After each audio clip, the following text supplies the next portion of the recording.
ہود اور پھر بحمدہ تعالی اس کے بعد سورہ یوسف اس کی تلاوت ہوئی، اور پھر سورہ یوسف کے بعد سورہ الرعد کی ابتدائی 18 آیات جو ہے ان کی آج تلاوت ہوئی، جہاں سے تلاوت کا آج آغاز ہوا۔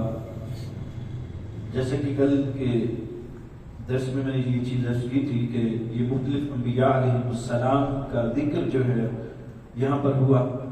حضرت ہود علیہ السلام کی قوم کا ذکر ہوا، حضرت صالح علیہ السلام کی قوم کا ذکر ہوا، جناب ابراہیم علیہ السلام کے ہاں اولاد کی جو خوشخبری کا معاملہ ہے اس کو اللہ جل مجدہ الکریم نے یہاں پر بیان کیا۔ میں وہ مرحلہ آپ کے سامنے عرض کرنا چاہتا ہوں، آیت نمبر 71 اور 72 ہے۔ وَامْرَأَتُهُ قَائِمَةٌ فَضَحِكَتْ فَبَشَّرْنَاهَا بِإِسْحَاقَ وَمِنْ وَرَاءِ إِسْحَاقَ يَعْقُوبَ، اور ان کی بیوی پاس کھڑی تھی جناب ابراہیم علیہ السلام کی، اور وہ مسکرائی جب فرشتے نے بشارت دی اسحاق علیہ السلام کی، اور صرف اسحاق علیہ السلام کی نہیں، یعقوب علیہ السلام کی بھی کہا کہ پہلے آپ کو اللہ تعالیٰ ایک بیٹا عطا کرے گا، اس کا نام اسحاق ہوگا، دوسرا بیٹا ہوگا اس کا نام یعقوب ہوگا۔ قالت یا ویلتا آلد وانا عجوز وہذا بعلی شیخا، کہنے لگی کہ ہائے میرے ہاں اولاد ہوگی۔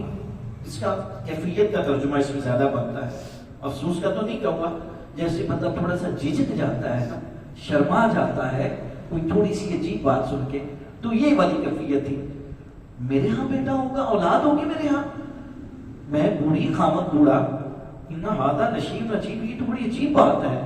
قالوا اتعجبین من امر اللہ رحمت اللہ وبرکاتہ علیکم اہل البیت، فرشتے کہنے لگے اللہ کے معاملے اور اللہ کی رحمت پر آپ تعجب کرتی ہیں، آپ پر تو برکتیں برکتیں ہیں ابراہیم کے گھر والوں، کتنی برکتیں، میں کہتا ہوں کتنی برکتیں، قیامت تک جب تک مصطفیٰ کریم کا ذکر ہوتا رہے گا تب تک ابراہیم علیہ السلام کا بھی ذکر ہوتا رہے گا۔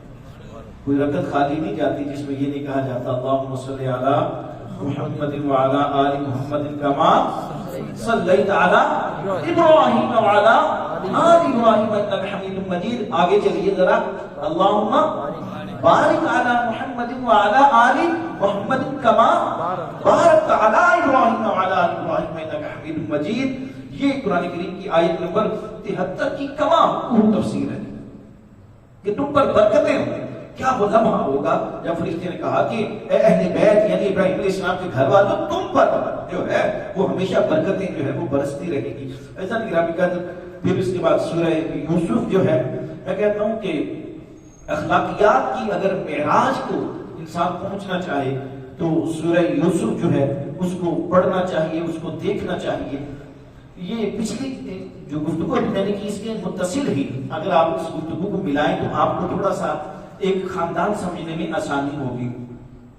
ابراہیم علیہ السلام کی اولاد میں حضرت اسحاق علیہ السلام، حضرت یعقوب علیہ السلام ان کی اولاد سے حضرت اسماعیل علیہ السلام بھی، ہم یہ سلسلہ جو تھوڑا سا چلتا ہے نا حضرت اسحاق سے حضرت یعقوب، حضرت یعقوب علیہ السلام کی 3 شادیاں تھیں، 12 بیٹے، یہ تو ہم سب نے سنا ہے یوسف علیہ السلام کے بھائی 11 بھائی تھے اور بعد میں آپ خود تھے، ٹھیک ہے، یہ 3 بیویوں میں سے تھے، ٹھیک ہے جی، 3 بیویوں میں سے تھے، اور انہی سے یہ آگے ساری نسل جو ہے وہ چلی ہے۔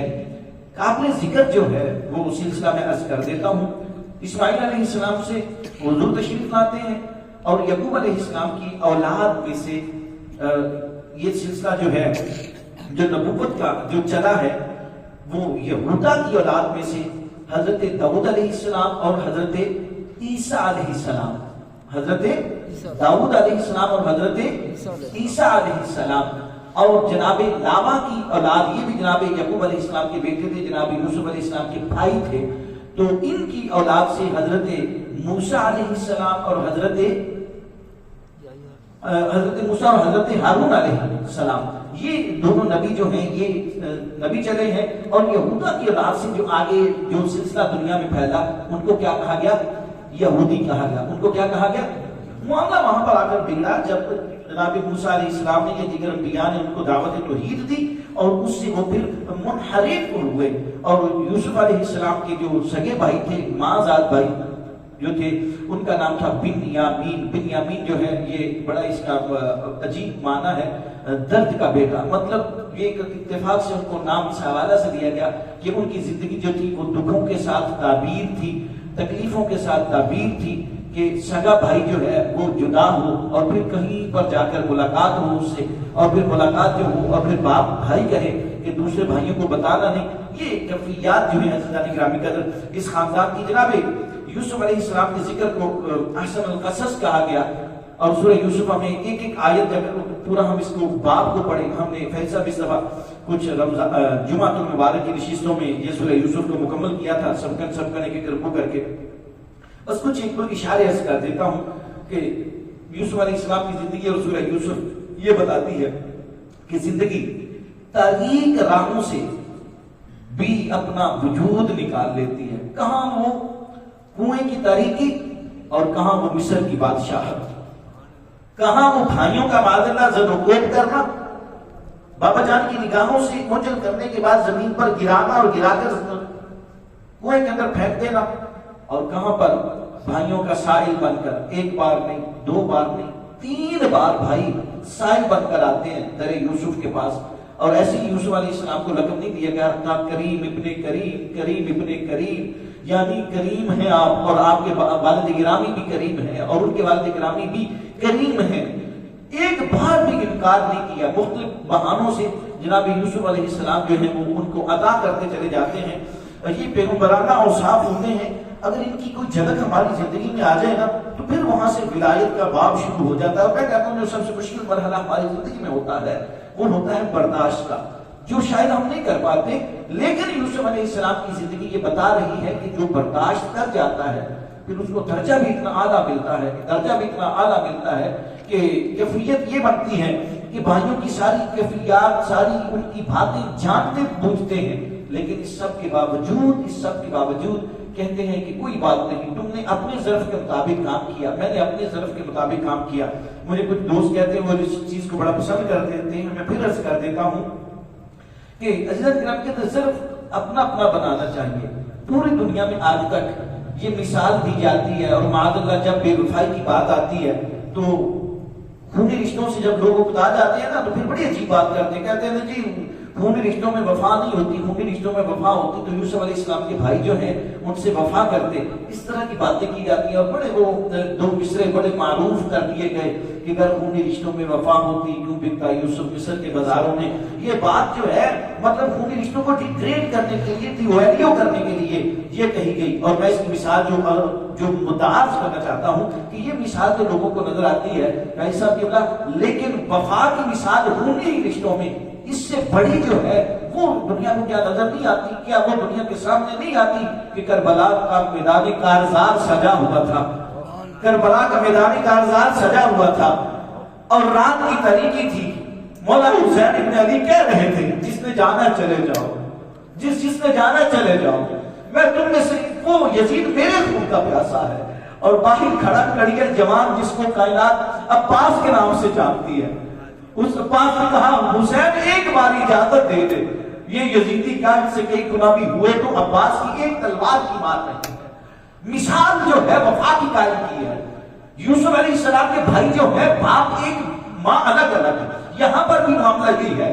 میرے مولا حسین کے اور جناب حضرت عباس جن کو غازی عباس سردار کہا جاتا ہے ان کے بھی باپ ایک مولا علی اور مائیں الگ. اور یہاں پر کسی نے محبت کی جو انتہا کرتی ہے، میں کہتا ہوں یہاں پر یہ مصرے بھی دنیا کو بتانا چاہیے کہ یوسف کے بھائیوں نے جسے گنوا دیا تھا کبھی، یوسف کے بھائیوں نے جسے گنوا دیا تھا کبھی، یعنی وفا کے معاملے کو، اس اعتماد کو عباس نے بحال کیا. اس اعتماد کو اگر برادران یوسف نظر نظر آتے ہیں تو برادران میں حسین بھی تو نظر آتے ہیں. اگر وہاں پر بے وفائی نظر آتی ہے تو یہاں پر وفا جو ہے میں کہتا ہوں سر جھکائے جہاں پر کھڑی ہوتی ہے اس کو غازی عباس علمدار کہا جاتا ہے. علمدار اس لیے کو کہا جاتا ہے کہ مولا حسین کے یہ سپہ سالار تھے, آپ کا علم اٹھائے ہوئے تھے وہاں پر کربلا کے میدان میں. آپ کو جب خونی رشتوں سے کبھی معاذ اللہ کوئی قطاعت ہونے لگے نا, سگے بھائی سے کوئی تھوڑی سی بوریت ہونے لگے, کبھی اس کے رویے سے پریشانی آنے لگے, تو اس وقت دیکھ لیجئے گا کہ میں نے کردار یوسف کے بھائیوں کا ادا کرنا ہے یا حسین کے بھائی جیسا کردار ادا کرنا ہے. بات سیدھی سی ہے جتنا نگرامی قدر کوشش کرنی چاہیے. سورہ یوسف سب سے بڑا سبق یہ بتاتی ہے جتنا ظرف بڑا ہوگا برداشت بڑی ہوگی, اللہ تعالیٰ درجات بھی اتنے ہی انسان کو دنیا میں بھی اور آخرت میں بھی اعلیٰ عطا فرمائیں گے. پھر اس کے بعد سورہ رات کے معاملات جس میں بنیادی طور پر عقیدہ توحید کو ایک نئے انداز سے آفاقی انداز سے اللہ تعالیٰ نے سمجھانے کی ہمیں کوشش کی. دعا یہ فرمایا کریں کہ اللہ تعالیٰ قرآن مجید برہان رشید کی آیات بینات سے ہمارے سینوں کو منور فرمائے. آمین. واخر دعوانا الحمدللہ رب العالمین.